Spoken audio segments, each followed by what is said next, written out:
Hi friends, conditions ప్రతి ఒక్కరు conditions పెడుతున్నారు. ఇంట్లో ఉన్నటువంటి పిల్లలు కూడా కండిషన్సేనండి. అన్నం తినమంటే మొబైల్ ఇవ్వమని అడుగుతారు, బజారుకి వెళ్ళి రారా అంటే డబ్బులు ఇవ్వమని అడుగుతారు, ఏదన్నా తీసుకొని రారా అంటే నాకేమి ఇస్తామంటారు. సో ఇటువంటి కండిషన్స్ అనేటువంటి పెరిగిపోతూ ఉన్నాయి. మరి వీటిని మనం ఇంగ్లీష్లో చెప్పడం ఎలా అనేటువంటి తెలుసా మీకు? సో ఈరోజు నేను మీకు కండిషన్స్ని ఇంగ్లీష్లో చెప్పడం ఎలా అనేటువంటి చెప్తాం. సో దీని స్ట్రక్చర్ ఎలా ఉంటుందంటే, ఇఫ్ రాస్తాం ఫస్ట్, తర్వాత కండిషన్ రాస్తాం, తర్వాత రిజల్ట్ అనేటువంటిది రాస్తాం. ఎగ్జాంపుల్ చూడండి. If you give me the money I will go to bus stand. If you walk fast, నువ్వు వేగంగా నడిస్తేనే you will catch the bus, నీకు బస్సు దొరుకుతుంది. If you give me the mobile, నువ్వు మొబైల్ ఇస్తేనే ఐ విల్ ఈట్. ఇలా మనము conditions structures రాయొచ్చు.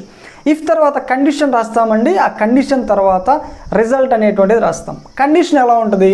సబ్జెక్ట్ తర్వాత V1 SRES సిచ్యువేషనల్గా పెడతాం. రిజల్ట్లో ఎలా ఉండిద్దంటే సబ్జెక్ట్ తర్వాత విల్ పెట్టి తర్వాత V1 అనేటువంటిది పెడతాం.